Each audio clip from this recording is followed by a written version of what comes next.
বাংলাদেশের মোট জনগোষ্ঠীর অন্তত 14% কোনো না কোনো ফুসফুসের রোগে আক্রান্ত এবং তাদেরকে সুস্থ জীবনে নিয়ে আসবার জন্য বাংলাদেশ লাং ফাউন্ডেশনের নিরলস প্রচেষ্টা, তারই অংশ হিসেবে 8ম আন্তর্জাতিক লাং হেলথ কনফারেন্স।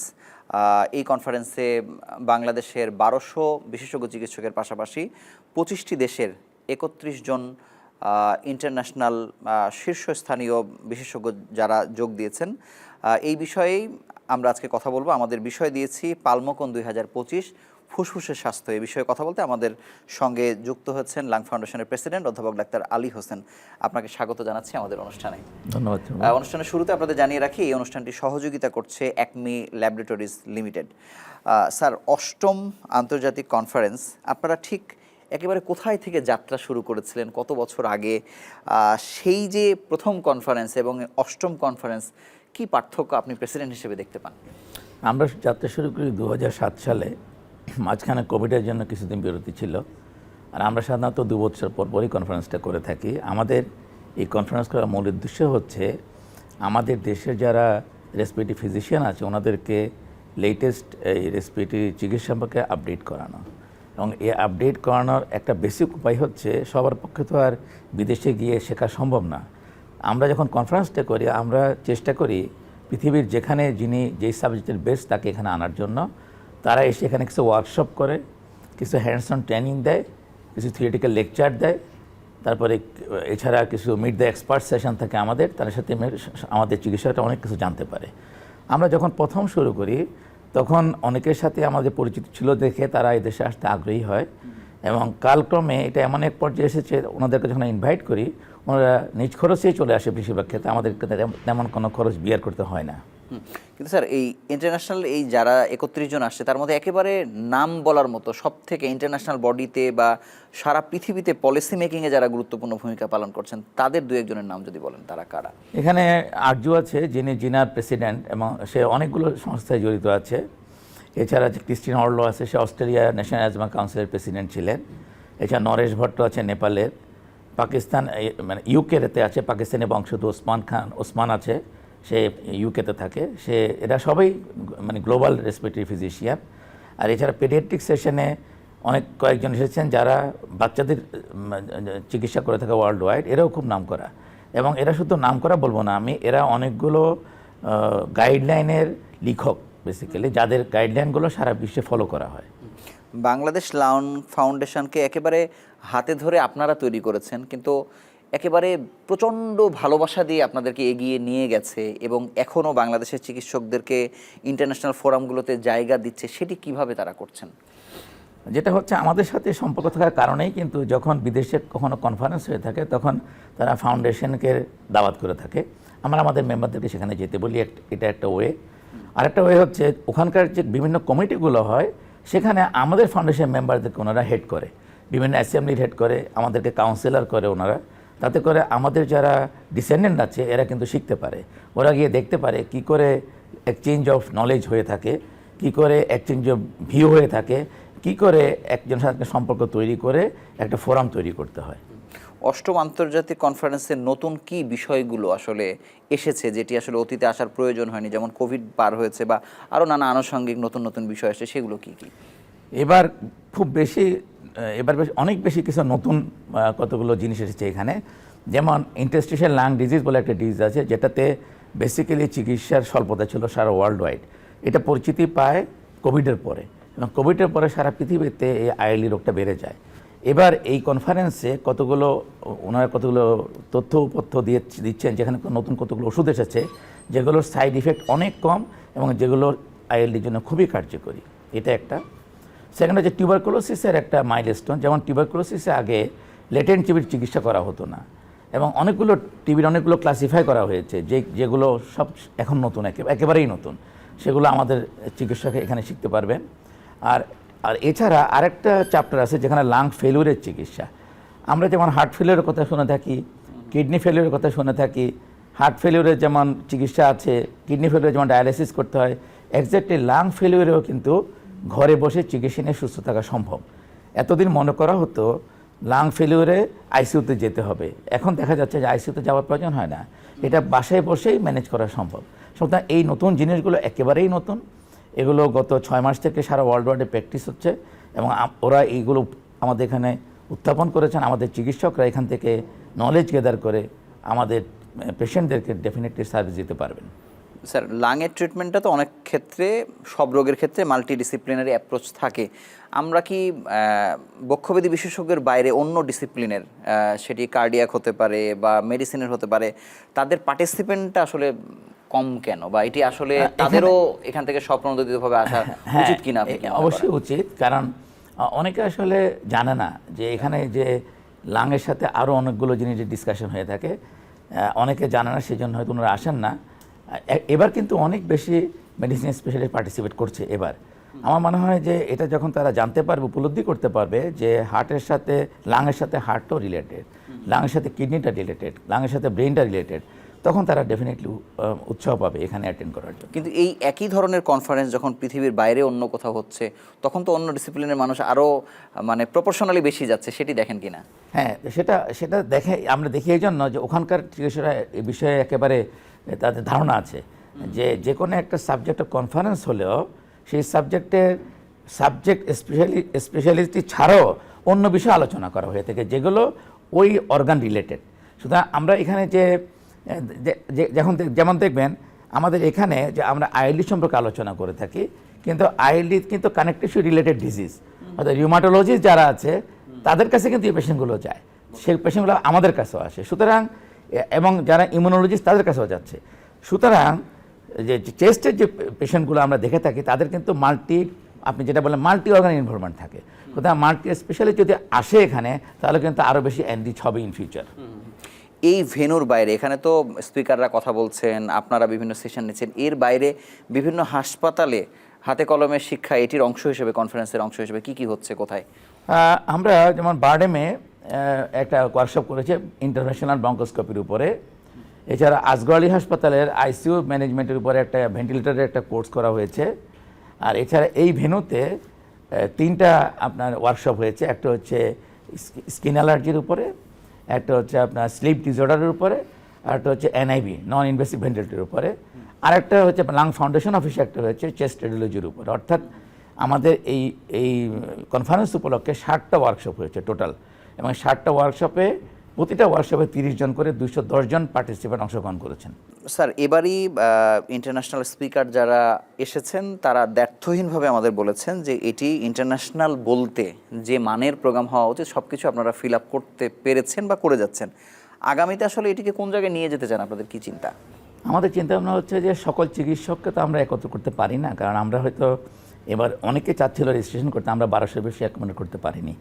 এর বাইরেও কিন্তু অনেক চিকিৎসক রয়ে গেছে যারা চাচ্ছে অংশগ্রহণ করতে। আমাদের ইচ্ছা আছে ভবিষ্যতে এই ধরনের প্রোগ্রাম যখন আমরা করব, তখন আমরা অনলাইনে স্যাটেলাইট কতগুলো সেন্টার করব ঢাকার বাইরে, যাতে করে ওই সকল চিকিৎসকরা আমাদের এই কনফারেন্সে যুক্ত হতে পারে, তাতে করে আমাদের যে নলেজটা আমরা ডিসেমিনেট করতে পারি এবং তারা যাতে ইকুয়ালি এফিশিয়েন্ট চিকিৎসা হিসেবে নিজেদেরকে করতে পারে। আপনাকে অসংখ্য ধন্যবাদ। আমরা ছোট্ট একটি বিরতি নিয়ে আবার আলোচনায় ফিরছি।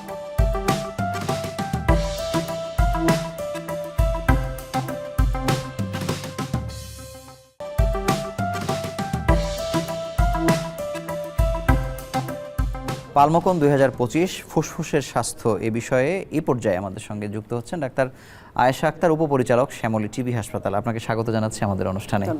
যেহেতু এই কনফারেন্সে বাংলাদেশের সিংহভাগ বক্ষব্যাধি বিশেষজ্ঞরা যুক্ত হন, আপনি আবার একটি টিবি হাসপাতালের উপপরিচালক, এই কনফারেন্স আপনার হাসপাতালের জন্য বা আপনাদের জন্য কতটা গুরুত্বপূর্ণ ভূমিকা রাখে, জানার পরিধি কতটা বাড়ায়? আচ্ছা, ধন্যবাদ।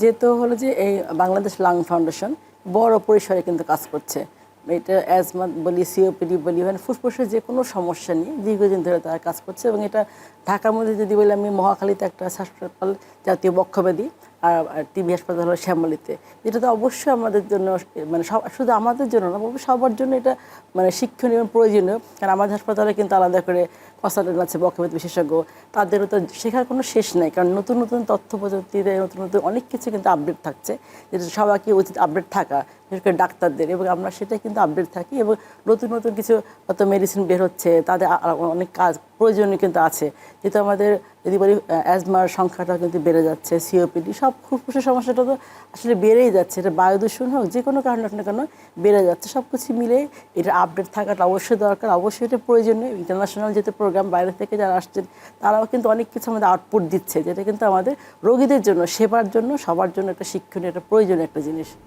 আপনাদের এখানে কতজন বক্ষব্যাধি বিশেষজ্ঞ আছেন, তারা সবাই এখানে এসছে কিনা? যদি বলে যে এখানে আমাদের হাসপাতালে ডাক্তারের সংখ্যা আছে 40 জনের উপরে, তো বেশিরভাগই যদি বলি 30 উপরে ডাক্তার সবাই বক্ষব্যাধি বিশেষজ্ঞ, এবং সবাই কিন্তু এসেছেন। যারা এমনি মেডিকেল অফিসার তারাও কিন্তু এসেছেন, কারণ তাদেরও তো জানতে হবে, কারণ তারা কিন্তু আউটডোর সেবা দিচ্ছেন, ইনডোর সেবা দিচ্ছেন, সবার জন্য কিন্তু প্রয়োজন। নতুন কি ড্রাগসটা বের হচ্ছে এবং তার কী কার্যকারিতা সেটা তো সবার জানা দরকার, কারণ আমরা মানুষের সেবার জন্য আসছি, সেবাটা সঠিকভাবে দেওয়া আমাদের মানে কর্তব্যের মধ্যে পড়ে। সাথে যক্ষ্মা নিয়েও যদি কাজ করছি, আমরা যক্ষ্মা নির্মূলের জন্য 2035 সাল কিন্তু টার্গেট করে ধরা আছে, যে বাংলাদেশে যেহেতু এটা সংক্রামক একটা যক্ষ্মা, এটাকে যত সহজে নির্মূল করা যায়। তো সব কিছু মিলে ফুসফুসটা কিন্তু আমাদের কিন্তু বলতে গেলে শুরুতে ফুসফুস আমরা শ্বাসের মাধ্যমে নিচ্ছি, অক্সিজেনটা নিচ্ছি, সেটা ফুসফুসটা যদি ভালো না কাজ করে তাহলে কিন্তু বডি সমস্ত কিছু বিকল হয়ে যাচ্ছে, আস্তে আস্তে করে হার্ট বিকল হয়ে যাচ্ছে, কিডনি, ব্রেন সব ড্যামেজ হয়ে যাচ্ছে। এই জন্য আমাদের সবারই জানা দরকার ফুসফুসটা কীভাবে সুস্থ সবল রাখা যায়। স্বাস্থ্য সকল সুখের মূল, সেই জন্য স্বাস্থ্য নিয়ে কাজ করতে গেলে অবশ্যই জানতে হবে। আপনাদের হাসপাতালে এখন বাংলাদেশে যেহেতু পরিবেশ দূষণের পরিস্থিতি খুবই খারাপ, মানে বক্ষব্যাধি রোগগুলোর মধ্যে কোনগুলোর প্রকোপ বেশি দেখা যাচ্ছে, বা আপনাদের শয্যা সংখ্যা অনুযায়ী আপনারা আসলে কুলায় উঠতে পারছেন কিনা সেবা দিতে গিয়ে? ধন্যবাদ। যেহেতু আমাদের শয্যা সংখ্যা মাত্র 250 বেডের মধ্যে 120টা আছে, তা আমরা এটা নিয়ে তো কাজ করে যাচ্ছি, এটাকে কীভাবে 500 শয্যা উন্নতি করা যায়, কারণ বাংলাদেশে কিন্তু রোগীর সংখ্যা দিন দিন বাড়ছে, যেহেতু আমাদের জনসংখ্যা বেশি, এটা বাড়ানোর জন্য চেষ্টা চালিয়ে যাচ্ছি। যদিও যেটুকু জনবল আমাদের আছে সেই সংকট জনবল নিয়ে আমরা কাজ করছি, যাতে আমাদের রোগীতে প্রান্তিক পর্যায়ে সেবাটা দিতে পারি, এবং সেই সেবাটা আমরা সুন্দরভাবে দিচ্ছি। কিন্তু আমাদের আরও বাড়ানো দরকার বেড, এবং সাথে দক্ষ জনবল, দক্ষ ডাক্তার তৈরি করা, সবই কিন্তু অন দ্য গ্রোয়িং প্রসেসে চলছে। একদিনে তো সম্ভব হয় না, ডে বাই ডে একটা উন্নতির দিকে যাচ্ছে, এবং আমরা চিকিৎসা সেবার মানটা কিন্তু অনেক বেড়েছে আগের চেয়ে। তো সব মিলে যদি বলি, অবশ্যই যে কোনো একটা প্রোগ্রাম করে সেটাকে অনেক কিছু জানা যায়, শেখা যায়, নতুন কিছু শিখতে হবে, জানতে গেলে প্রোগ্রামে অংশগ্রহণ করতে হয়। সেক্ষেত্রে লাং ফাউন্ডেশনের যে প্রোগ্রামটা অবশ্যই অনেক শিক্ষণীয়, এবং ইন্টারন্যাশনাল যে প্রোগ্রাম, সবাইকে অংশগ্রহণ করাটা, জানা শেখাটা অবশ্যই প্রয়োজন। এই ধরনের কনফারেন্সে আসলে যেই মাত্রার আলোচনা হয় সেটি অনেক ক্ষেত্রে দেখা যায় যে জনবলের সংকট বা প্রযুক্তিগত সেটিরও এক ধরনের সংকট থাকার কারণে এটি আসলে বাস্তবায়ন করা যায় না। তা আপনার কাছে কি মনে হয়েছে যে আপনার হাসপাতালে সার্জারির সুযোগ তৈরি করা, আইসিইউ এস্টাবলিশ করা, বিশেষ করে বক্ষব্যাধির যেসব রোগীরা ক্রিটিক্যালি যাদেরকে ডিল করতে হয় তাদেরকে ডিল করার সক্ষমতা অর্জন করা, সেই জায়গা থেকে আপনারা আরও কতটা সুসজ্জিত করবেন আপনাদের হাসপাতালকে? আপনি একজন উপপরিচালক হিসেবে আপনার ভবিষ্যতের স্বপ্ন কি? ধন্যবাদ। যেহেতু মহাখালীর বক্ষব্যাধি যেটা, সেটা তো সব ওয়েল সেট আপ করা আছে, তারপর কিন্তু সেট আপ থাকলেও অনেক আইসিইউ কিন্তু এখনও কিন্তু সংকট কিন্তু সব জায়গায় আছে, কারণ ওই আইসিইউ সেট আপ কিন্তু সব জায়গায় একদম পর্যাপ্ত পরিমাণে নেই। আমাদের এখানেও আইসিইউ আছে, কিন্তু ভেন্টিলেশন দেওয়ার মতো, সেই মেজর সার্জারি করার মতো এখনও সক্ষমতা তৈরি হয়নি শ্যামলীতে। সেটার প্রসেসিং আমরা করছি, যাতে যে কোনো রোগী আসলে সেটা যেন চিকিৎসা নিয়ে যেন যায় বাসায়। অনেকে আছে চিকিৎসা পাচ্ছে না, আইসিইউ পাচ্ছে না, এই সংকটটা যাতে তৈরি না হয় সে ব্যাপারে কিন্তু সবাই মিলে কাজ করছে। স্বাস্থ্য মন্ত্রণালয় তো সবাই মিলে একযোগে কাজ করা হচ্ছে, যাতে শুরুতে একটা পেশেন্ট আসলে সেবাটা পায়, তাৎক্ষণিক চিকিৎসাটা সেটা সব জায়গায় আছে। তারপরও আইসিইউ সংকট তো আছে, কিন্তু আমাদের জনবল তো দেখতে হবে, যে আমাদের 18 কোটির উপর জনসংখ্যা, সেই অনুপাতে কিন্তু হাসপাতাল তৈরি করা, অত ডাক্তার কিন্তু আমাদের ফ্যাসিলিটির সুবিধা কিন্তু আমরা পাচ্ছি না। যতটুকু পাচ্ছি আমরা আরও আপগ্রেড করার জন্য কিন্তু আমরা আপ্রাণ চেষ্টা চালাচ্ছি। আমাদের সার্জারিগুলো হচ্ছে, মাইনরগুলো, বঙ্কোস্কোপি হচ্ছে, অনেক ধরনের আমাদের কিন্তু ইনস্ট্রুমেন্ট আছে। তারপর আরও বেশি উন্নত মানের সেবার জন্য কিন্তু অপেক্ষা করতে হবে সামনের দিকে। জাতীয় বক্ষব্যাধি হাসপাতাল যে মাত্রার সেবা দিচ্ছে, শ্যামলী টিবি হাসপাতালও যদি একই যোগ্যতায় বা একই দক্ষতায় ট্রিটমেন্ট যদি দিতেও চায়, তাও তো আসলে রোগীদের সংকুলন করা সম্ভব হয় না। রোগীদের তো চাহিদা আরও আছে। অবশ্যই রোগীদের চাহিদা আছে, সারা বাংলাদেশে রোগীদের চাহিদা আছে এবং সেই লক্ষ্যে কিন্তু সারা তৃণমূল পর্যায়ে সেবাটার জন্য কিন্তু ডাক্তারও আছে, কিন্তু আরও বেশি ডাক্তার দরকার, আরও বেশি দক্ষ জনবল দরকার। সেটার জন্য কিন্তু সরকার কাজ করে যাচ্ছে, স্বাস্থ্য মন্ত্রণালয় কাজ করে যাচ্ছে। হয়তো খুব শীঘ্রই তাৎক্ষণিকভাবে হবে না, কিন্তু সুদূর প্রসারী চিন্তাভাবনা আছে যে কীভাবে একটা উন্নত দেশে যা যা প্রয়োজন সেটার ব্যবস্থা আমরা করব, সে আশায় কিন্তু আমরা কাজ করে যাচ্ছি। আপনাকে অসংখ্য ধন্যবাদ। আমরা ছোট্ট একটু বিরতি নিয়ে ফিরছি কিছুক্ষণের মধ্যে।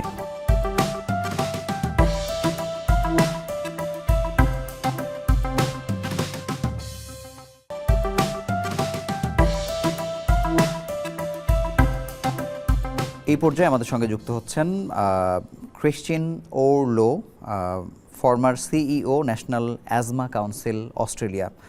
Welcome to Bangladesh and to our program. Thank you.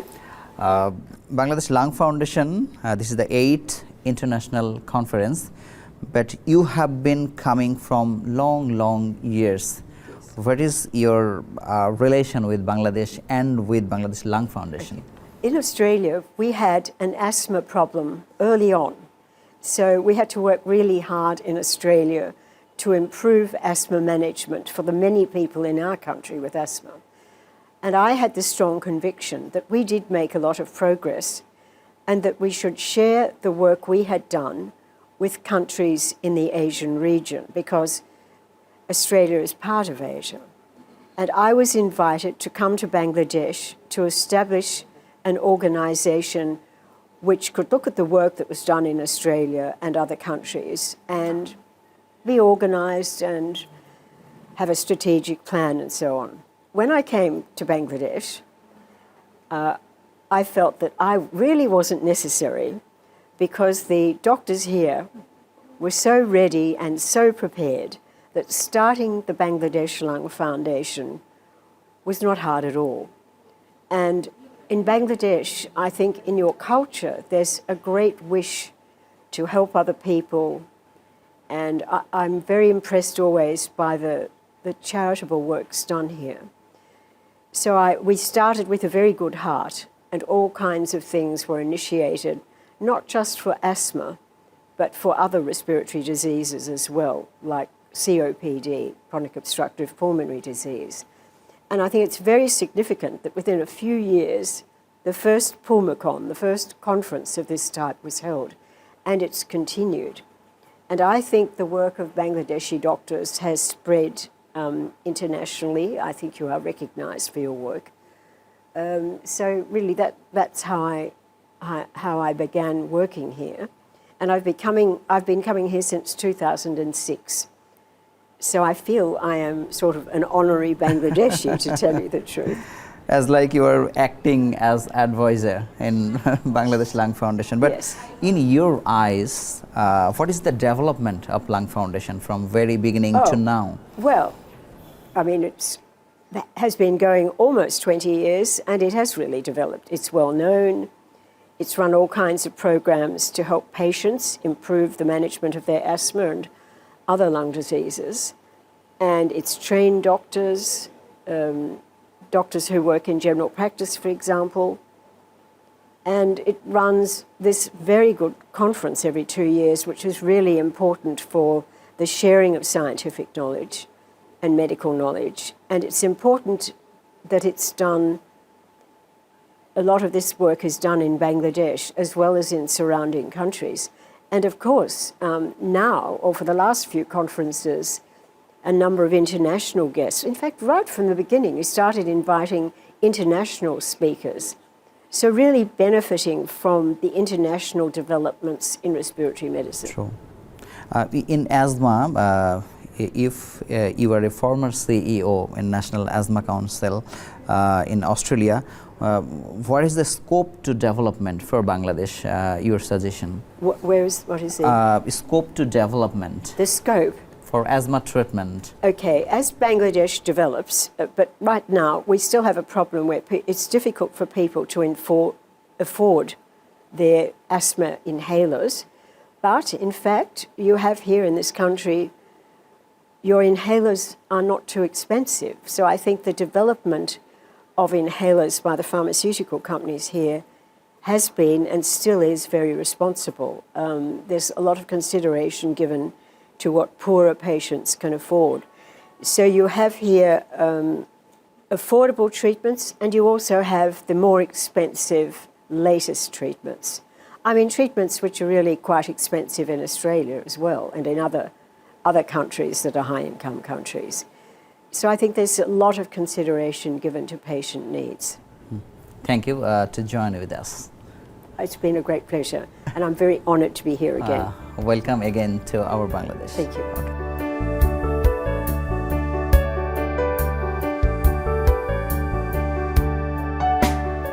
এই পর্যায়ে আমাদের সঙ্গে যুক্ত হচ্ছেন doctor Harikishan Ganguntla from Yashoda hospital India, who is a famous interventional pulmonologist. Welcome to our program. Thanks. So many conferences you attended as a speaker, participant. But my question, what is your view on PULMOCON 2025? PULMOCON, I had a very great experience because I had the opportunity to meet a lot of doctors from different countries. I see more than 20 countries of doctors participated here, and then they exchanged because medicine is always learning from one another. So there's a lot of knowledge exchange in this last 1.5 day, and then I think it's a great amalgamation of knowledge and also networking opportunities for our doctor communities. So I think it's a great experience for me personally. I want to ask you, there are many patients, they are with cancer, they try to go to India, their first choice. But what is our lackings, but what is our area to improve ourselves for cancer patient screening, diagnosis and treatment? Yeah, when you talk on lung cancer, it is very important for us to identify the lung cancer in its early stage of disease. So that is the prime goal of detection. What is lacking now currently in lung cancer, not only in Bangladesh but also around the globe, is the detection rates are very high in the late stages of cancer, like stage 3 and stage 4. So No way to save Yes. that patient. So how we improve this thing is implementing a lung cancer screening program in high risk individuals. Like what you mean by high risk individual in lung cancer is patients who are 50 to 80 years of age group, who have more than 20 pack years of smoking history, who are currently smoking, had history of smoking. These are people who have risk of developing lung cancer. So even if these patients are not symptomatic, if we can identify the high risk individuals and start a lung cancer screening program, early detection, we can screen them annually and then understand if there is any early stage cancer can be detected. So by this, we will be able to do a curative intent resection in those patients and then save a lot of patients' life. So early stage lung cancer usually may not present with symptoms also. So if we are able to identify at that stage, so we will be able to help the patient. So what is lacking in the infrastructure here is diagnostic modalities. So we need a non-invasive method. So being an intervention pulmonologist, what we do is we use a bronchoscopy and then try to diagnose these cancers in their early stage by doing biopsies, which are very minimally invasive techniques. So that training is very important, and we have trained from our institute, Yeshoda Hospital also, some of the leading bronchoscopists now in Bangladesh. I trained them and they're doing very well. I think that aspect has to improve in terms of diagnosis. When it comes to treatment, the medical management may not differ much from our country to here, because what is becoming more and more important is progression-free survival in late stage cancers. Even if you detect a cancer in late stage, now patients are able to live to up to 5 years also without any progression of disease, with new medical options like these targeted treatment options. So I think that is not much different when it comes to treatment part, but when it comes to detection, you need more non-invasive methods and new diagnostic procedures to And diagnose. still now, how many doctors or how much they have gone to India for training and you were helping? We have a lot of requests, like annually we train around 120 doctors across the globe, but there are a few problems related to the visa and all stuff. So I have trained around 8 doctors now in Bangladesh. Yeah. They're all doing very good in this field. We hope we can train more people and then establish the practice. Thank you for joining with Thank you. us.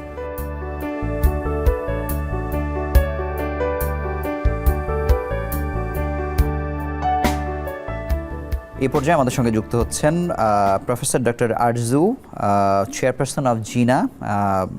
একই সঙ্গে উনি past chairperson of GARD. Welcome to our program and to Bangladesh. Thank you. It's my pleasure to be here always. I know, but this is the 4th time you Yes. are in Bangladesh. Yes. I want to know about your view of PULMOCON 2025. It's one of the successful meetings in this region. So, as I said, this is my 4th time. I always impressed at the level of the scientific discussions and the level of the colleagues. So we had lots of good discussions, and we are trying to solve the problems in the region, specific in the region. So I love to come here and to discuss the respiratory diseases and maybe come with new outcomes to put this to the policymakers to promote respiratory health in the agenda of them. The respiratory diseases are being a great burden for Bangladesh. You know what types of country we are. What is your suggestion for developing treatment, screening, or any other areas? This is a very important question. Thank you very much, because we know that almost all of the chronic respiratory diseases are preventable. If we take precautions, if we prevent some things, those diseases will not be happening. Like tobacco use. I know that the tobacco prevalence is very common all in over your the country, world. in my country as well. True. And air pollution. Outdoor air pollution, indoor air pollution. Bangladesh poverty. is in highest level Yes, frequently. Yes, I can feel it and I can experience it. Yeah. Because we know that due to air pollution, many respiratory diseases occur. So if we can deal with air pollution, with tobacco use, with poverty, education, nutrition, those are very important that we can take precautions to prevent those diseases. But if they happen, we have ways to diagnose them earlier. We can also screen risky populations, the people who smoke, the people who have some occupational exposure, or the people who live in the high polluted areas. So we can have spirometry. And if we have spirometry early, then we can diagnose them earlier and we can try to treat them earlier. Yeah, thank you. For learning, the Bangladeshi doctors, they are doing very good and tremendous effort they have. But for extra and modern learning, GARD or GINA, what can do for Bangladeshi doctors? That is why I am here. That is why all international speakers are here. We would like to help each other. We would like to learn from each other. I also learn a lot from Bangladeshi people. So we need to exchange information and we need to discuss the solutions of the problems. And we need to take the good examples we have in the world and try to recreate those examples in our countries. So the science exchange, information exchange is very crucial. That is what we are doing here in this Congress. The last question, the international conferences is happening all over the world, also in Bangladesh. What is you get any differences in Bangladeshi conferences? This is the standard of this conference. The standard of the conference is very high because nowadays you know that it's easy to access the information and we have some the world leaders are coming here. Yes, many leaders are coming and we have some joint trials around the world and many people from Bangladesh come and have a part in those trials. So and I know that many Bangladeshi people are coming to ERS, European Respiratory Society meetings, and Bangladesh Lung Foundation is represented in GARD as well. And now within WHO, there is a steering committee of the Respiratory Forum, and Professor Kazi Ben Noor from Bangladesh is a representative of Bangladesh there, and we are discussing the solutions under the umbrella of WHO. Okay, thank you for joining us, and it's our great pleasure to get you in our television. Thank you so much. Thank you for the invitation. Welcome.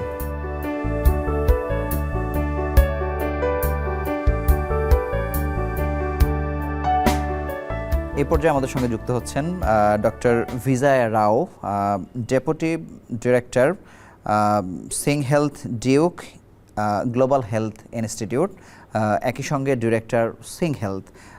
Welcome to our programme and to Bangladesh. Thank you so much. I'm very happy to be here.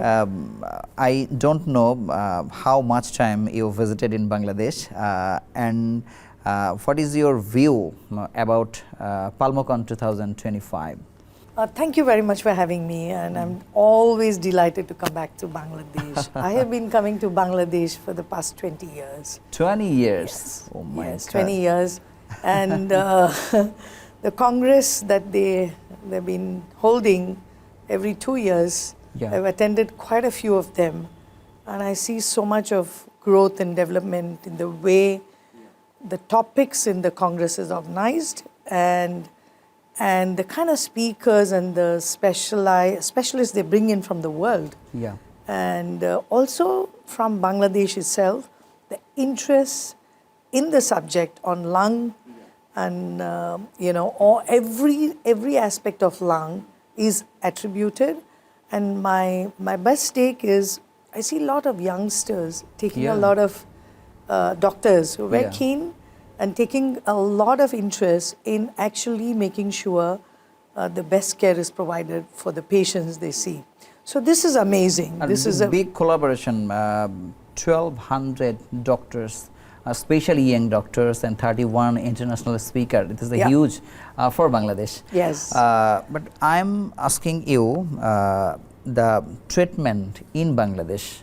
What is your opinion? How you are helping from last 20 years? Okay. So first of all, we, Sing Health and Singapore General Hospital is a public healthcare unit. So that makes us a privileged position to work with all the doctors in Bangladesh. So what have we done in this 20 years? Like a government, any other government institutions and public health, we've offered fellowship for doctors in Singapore General Hospital. They could come, share their knowledge and share their experience with our doctors. So there is a mutuality in working together. We have specifically tailor-made some of the programs because we believe that knowledge growing can happen if they actually share and exchange some research work that they have done here and some research work that's happening in Singapore General Hospital. When they share together, they become better clinicians and better doctors. So we have done this for the past many years, specifically dedicated to Bangladesh doctors. Number two is research. We have engaged the national institutes here on several researchers which can open doors not only for Singapore, even for Bangladesh, to find newer medicines, newer proposals, technology. And one big thing about, I think everybody knows, is Singapore is always a protocol-driven system. True. So the healthcare is really recognized. Singapore General Hospital has been rated one of the best. So we're very open to sharing those kind of protocols. Within 20 years, how many doctors already Trained? taken the learning section through the fellowship or any other way? We have 4 hospitals, which is Singapore General Hospital is one. And we have national centers of excellence. Like we have cancer center, we have heart center, we have eye center, neuro center, dental center. And I don't have a number, but all these people, even KK Women's Children's Hospital, many of the doctors have gone through training with us. They could have just come for a few days by seeing a new technology that we are doing, a new intervention that we are doing. It could be just for a few days. Some have come for 1 month just to observe. Some have come for 6 months to 1 year to get a hands-on training. Numbers are growing. I'm so sorry at this point in time. This is not I don't have the exact number, but numbers are growing. People have gotten very familiar. The Bangladeshi doctors are being more interested to go there. Yes. To get the opportunity. Yes. The last question, your opinion about the Lung Foundation, Bangladesh Lung Foundation. Excellent question. Again, I've seen the leadership handing over from one generation to another generation. True. And the Lung Foundation is a solid institution where they are doing a lot of work to develop the junior doctors. And this I've seen over a period of time. They have a very good team approach within the working group and the committee.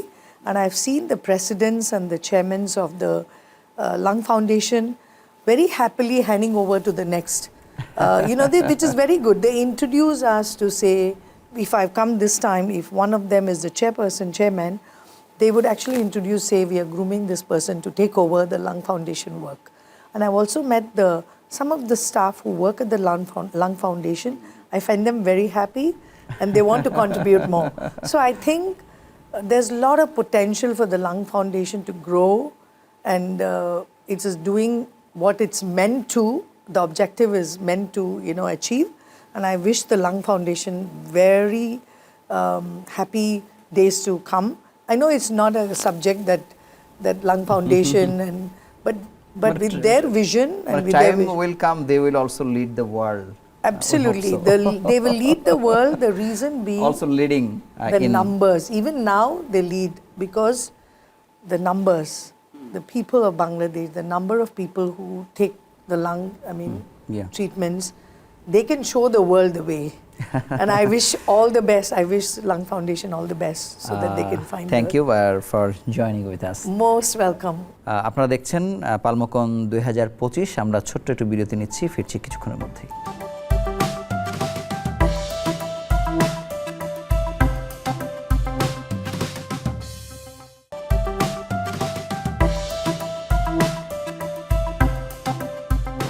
পালমোকন 2025 ফুসফুসের স্বাস্থ্য এই বিষয়ে এই পর্যায়ে আমাদের সঙ্গে যুক্ত হচ্ছেন ডাক্তার সারাবন্ত হুরা, সহযোগী অধ্যাপক, শিশু বক্ষব্যাধি বিভাগ, বাংলাদেশ শিশু হাসপাতাল ও ইনস্টিটিউট।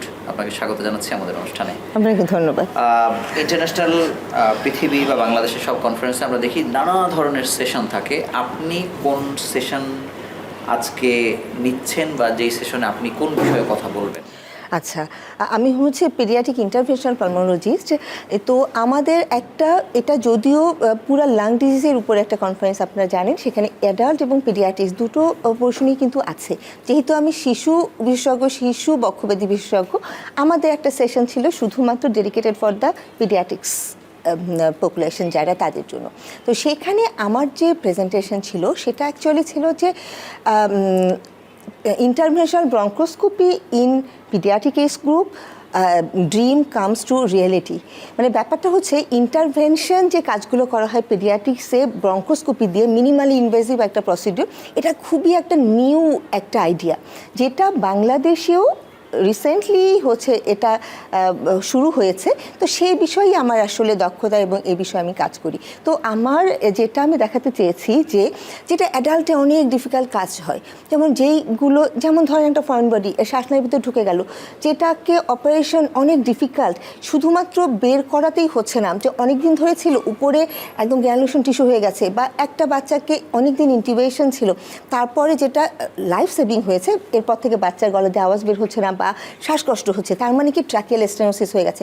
এই জিনিসগুলো আগে কিন্তু সার্জারি করে ঠিক করা হতো। তো এখন মিনিমালি ইনভেসিভ প্রসিডিওরে, যেটা ব্রঙ্কোস্কোপি দিয়ে, এটা কিন্তু করা সম্ভব। যেটা পদ্ধতির কথা আপনি বলছেন সেটি আসলে ব্রঙ্কোস্কোপি ছাড়া আসলে যেই জায়গাতে এই ফ্যাসিলিটিস নাই সেখানে আসলে কিভাবে বের করবে? আসলে প্রত্যন্ত অঞ্চলে সেটা ওই যে অপারেশন করে, যেটা আমি বললাম ট্রাকিয়াল স্টেনোসিস বা অনেক ডিফিকাল্ট ফরেন বডি, যেটা একদম ভেরি হার্ড টু রিচ, যেখানে যাওয়া যাচ্ছে না, সেগুলো অ্যাকচুয়ালি ওপেন অপারেশন করেই এটাকে বের করা হতো। কিন্তু এই সুযোগটা কত বিস্তৃত হওয়া উচিত, কত জায়গায় না, এটা তো সব জায়গায় বিস্তৃত হওয়া উচিত। এটা একটা অ্যাকিউট ইমার্জেন্সি, এই কেস প্রোটেকশনের জন্য এটা দরকার। এটা কিন্তু আমাদের যে কোনো আইসিইউতে, যেমন বাহিরের দেশে যে কোনো আইসিইউতেই কিন্তু এই ফ্যাসিলিটিটা থাকে। ঠিক আছে, যেমন আমার অনেক দিন ইন্টিউবেশন করা হলো, 5-7 দিনের বেশি হলে তখন দেখা যায় ট্রাকিয়াল স্টেনোসিস। তাহলে যাওয়ার আগে আমি একটু ইভ্যালুয়েট করে দিলাম যে এই বাচ্চাটা ট্রাকিয়াল স্টেনোসিস হচ্ছে কিনা। তাহলে এই জিনিসগুলো কিন্তু এভাবে আমাদের আনতে হবে যে আমাদের চিকিৎসা পদ্ধতির মধ্যে। শ্বাসনালীতে গেলে এটা বেশি ভয়ের না খাদ্যনালীতে গেলে, নাকি দুটো সেম একই রকম? না, খাদ্যনালীতে গেলে তো এটা বের হওয়ার একটা পথ আছে, ঠিক আছে, যেমন আমি খাদ্যনলীতে গেলাম, সেটা যেমন আমি খাবার খেলাম, তো খাদ্যনলী দিয়ে একসময় আমাদের স্টুল দিয়ে বের হয়ে যাবে। তো আমি যেমন পাথর খেলাম একটা, সেটা তো আমাকে নন ফুড সাবস্টেন্স, বাট এটাও কিন্তু ডাইজেশন হচ্ছে না, কিন্তু নন ডাইজেস্টিভ ফর্মে কিন্তু এটা স্টুল দিয়ে বের হয়ে যাওয়ারই কথা। কিন্তু শার্প যেটা আটকে গেছে, যেটা অনেক বেশি একটা বিভিন্ন তো বাঁক আছে, বাঁকের মধ্যে আটকে গেছে, সেসব ক্ষেত্রে এন্ডোস্কোপি লাগছে। তো এটা কিন্তু এটার সঙ্গে একদম জীবন মরণের সম্পর্ক নাই। এটার সঙ্গে কিছু ওষুধ আছে, বেশি ওটা খাইয়ে দিলে স্টুলটা এনহেন্স হবে, পেরিস্টালসিস বাড়বে, তখন ওটা বের হয়ে যাওয়ার পসিবিলিটি আছে। এটার সঙ্গে শ্বাসের ব্যাপারটা একেবারে, শ্বাস হচ্ছে আমাদের জীবন, হ্যাঁ, জীবন রক্ষা করি। যেমন আমার যদি শ্বাস আটকে যায়, আমি কিন্তু ফিউ মিনিটস বেঁচে থাকবো। আচ্ছা, আমার যদি খাদ্যনালী আটকে যায় তাহলে কিন্তু সমস্যা নেই, অপারেশন করে কিন্তু আমি একটা পাশ দিয়েও টিউব ঢুকে আমি খাবার দিতে পারছি, কিন্তু শ্বাস আটকে গেলে কিন্তু সেই মানুষটা আর বাঁচতে পারছে না। মানে এটা অনেক একটা মারাত্মক এবং রিস্কি একটা ব্যাপার। যেমন শ্বাসনালীতে কিছু আটকে যাওয়া, আমি তো আটকে যাওয়া ট্র্যাকিয়াল স্টেনোসিসের কথা বলছি, তার মানে শ্বাসনালী আমাদের যে ডায়ামিটার সেটা আস্তে আস্তে ন্যারো হয়ে চুপসে যাচ্ছে। তো এটা যদি বন্ধ হয়ে যায়, আমি কিন্তু ফিউ সেকেন্ড বাঁচবো, ফিউ মিনিটস বাঁচবো। তাই এই ব্যাপারটা অনেক সেন্সিটিভ। তো এই ব্যাপারটা জীবন, এটা হচ্ছে অ্যাকিউট ইমার্জেন্সি এবং এটার সাথে জীবন মরণের সম্পর্ক। ইভেন আপনার ট্রেনিং এ কি আসলে সবাই কি এই প্রশিক্ষণটা নেয়ার চেষ্টা করছে? আচ্ছা, যেমন এখানে দুটো পার্ট আছে। আজকে যে সেশনের কথা বলছি, আমার প্রেজেন্টেশন, সেখানে আমি পুরা ভিডিও এবং আমার প্রেজেন্টেশন দিয়ে আমি দেখিয়েছি যে এই জিনিসটা ফিজিবল, এই জিনিসটা অ্যাফোর্ডেবল, এই জিনিসটা অ্যাপ্লিকেবল, এটা বাচ্চাদের ক্ষেত্রে। বার্ডেমে এটার কর্মশালা হয়েছে হ্যান্ডস অন, যেই জিনিসটা আমি দেখিয়েছি। সেখানে কিন্তু আমাদের 4-5টা সেশন ছিল, সেখানে আমাদের বিদেশ থেকে 3জন ফ্যাকাল্টি এসেছিল, আমাদের ভিতরে আমরা 2জন ফ্যাকাল্টি ছিলাম।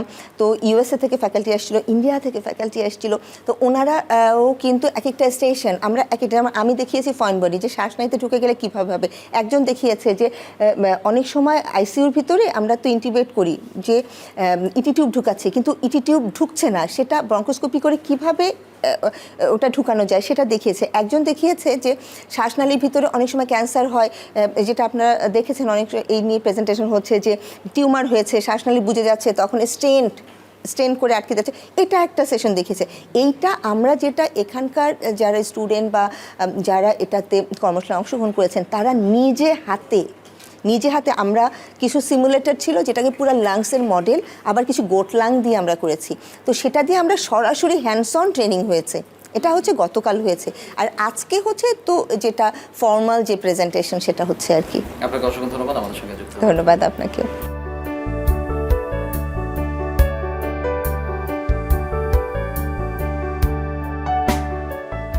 এ পর্যায়ে আমাদের সঙ্গে যুক্ত হচ্ছেন বাংলাদেশ লাং ফাউন্ডেশনের organising secretary doctor Sheikh Shahinur Hossain. আপনাকে স্বাগত জানাচ্ছি আমাদের অনুষ্ঠানে। আমরা বক্ষব্যাধির অসংখ্য রোগ নিয়েই তো আসলে কথা বলছি, বা এটার চিকিৎসা নিয়ে কথা হচ্ছে, কিন্তু এই রোগগুলোর ভেতরে সংক্রমণ হয়, এটির পরিসংখ্যানটা আসলে কী রকম, বা কোন রোগগুলোর ক্ষেত্রে এটির প্রকোপ বেশি? আসলে আমাদের যে রেসপিরেটরি ইনফেকশান যে রোগগুলো হয়, মেনলি সবার প্রথম যেটা হয় সেটা হচ্ছে ভাইরাল ইনফেকশান। এই ভাইরাল ইনফেকশান দিয়ে আসলে শুরু হয়। ভাইরাস প্রথমে শরীরে রেসপিরেটরি এপিথেলিয়ামে ঢুকে, এরপরে আস্তে আস্তে আমাদের শরীরে ইমিউনিটি যখন কমিয়ে ফেলে, তখন দেখা যায় এরপরে সুপারঅ্যাডেড ব্যাকটেরিয়াল ইনফেকশন হয়ে যায়, তখন আমরা এর প্রকোপতা বৃদ্ধি পাই। সো ভাইরাল ইনফেকশনটাই আমাদের দেশে সবচেয়ে বেশি প্রকট, শুধু আমাদের দেশে না, all over the country almost বেশি। কিন্তু এই রোগগুলোর ক্ষেত্রে বা এই সংক্রমণের ক্ষেত্রে এই কনফারেন্স চিকিৎসকদেরকে কিভাবে প্রশিক্ষণ দিচ্ছে, বা নতুন কি তথ্য দিচ্ছে এবারের কনফারেন্সে?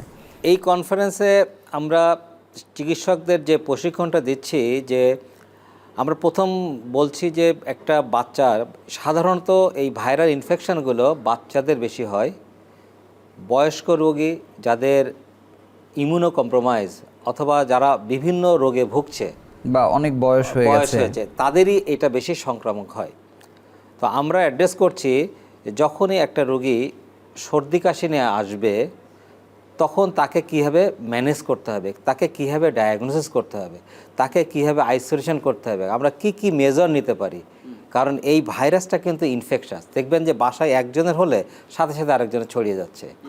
সো এটা ট্রিটমেন্ট কীভাবে দেবো, ডায়াগনোসিস কীভাবে করব, কীভাবে একজন থেকে আরেকজনে যেন না ছড়ায়, সেই ব্যবস্থার উপরেই আসে দিচ্ছে। কিন্তু যেমন আমরা কোভিডের ক্ষেত্রেও তো একই প্রসিডিওর মধ্যে দিয়ে গেছি, কিন্তু কোভিডের পরে কি সংক্রমণ এড়াতে এই রোগগুলোর ক্ষেত্রে কি আমরা আবার শিথিল পর্যায়ে চলে এসেছি কিনা? অনেকটাই শিথিল পর্যায়ে চলে এসেছি, তার প্রমাণই আমরা তো বাংলাদেশ, আপনি যদি দেখেন যে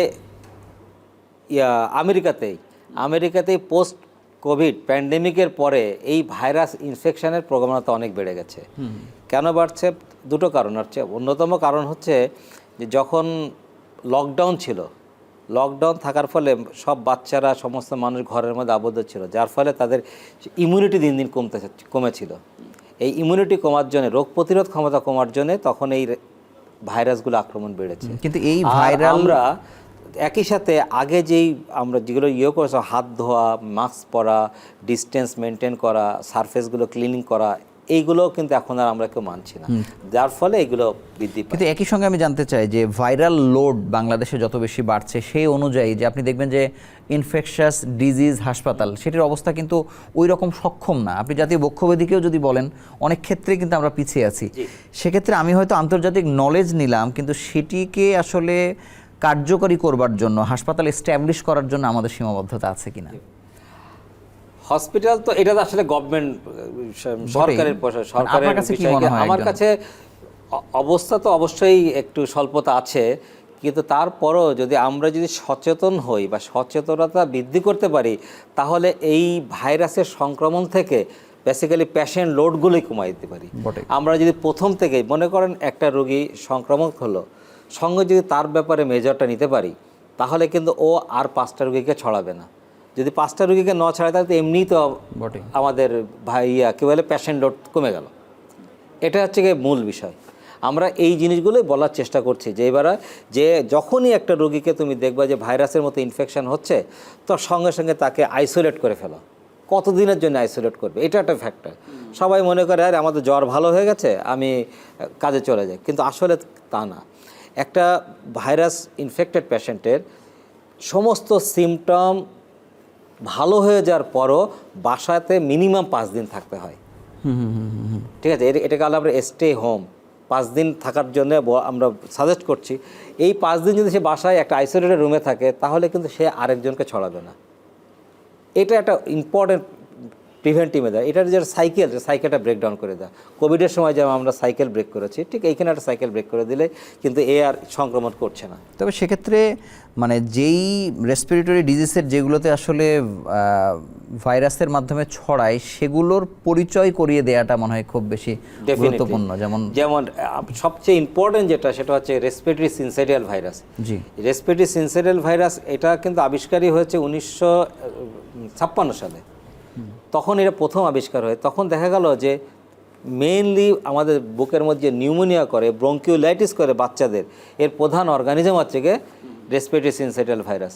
এটা একেবারে সিম্পল একটা জিনিস। এই রেসপিরেটরি সিনসিটিয়াল ভাইরাস দিয়েই কিন্তু আসলে আমাদের বুকের ইনফেকশনগুলো শুরু হতে থাকে। আর এছাড়া অন্য ইনফ্লুয়েঞ্জা ভাইরাস টাইপও আছে, কিন্তু এটাকে যদি আমরা প্রথমে করতে পারি, তাকে প্রতিরোধ করতে পারি, তাকে প্রিভেন্ট করতে পারি, তাহলে কিন্তু পরবর্তী জটিলতাগুলো কমে যাবে। নিউমোনিয়া হবে না, ব্রঙ্কিওলাইটিসও হবে না, কিছুই হবে না। আপনাকে অসংখ্য ধন্যবাদ আমাদের সঙ্গে যুক্ত হওয়ার জন্য, এবং আবারও আন্তরিক অভিনন্দন জানিয়ে আজকের মতো বিদায় নিচ্ছি। ধন্যবাদ আপনাকে। আমাদের এই সেশনে আন্তর্জাতিক 4 জন স্পিকার আমাদের সঙ্গে যুক্ত হয়েছিলেন, যারা বলছিলেন যে একটি আন্তর্জাতিক কনফারেন্স যত আসপেক্টে আসলে হয়ে থাকে তার সব কিছু ফুলফিল করছে বাংলাদেশ। তার মানে বাংলাদেশে বসেই যারা দেশের বাইরের কনফারেন্সগুলোতে অংশগ্রহণ করছেন না বা করতে পারছেন না, তারা বাংলাদেশে বসেই বিশ্বমানের চিকিৎসা, বিশেষ করে রেসপিরেটরি ডিজিজের ক্ষেত্রে সেটি জানছেন এবং সারা বাংলাদেশে ছড়িয়ে দিচ্ছেন। আমরা আশা করছি এই কনফারেন্সের পর বাংলাদেশের চিকিৎসার অবস্থা আরও বেশি পরিবর্তিত হবে এবং বাংলাদেশের মানুষ খুব দ্রুত সুস্থতার পথে এগিয়ে যাবে। এই প্রত্যাশায় আজকের মতো বিদায় নিচ্ছি। ভালো থাকুন, সুস্থ থাকুন।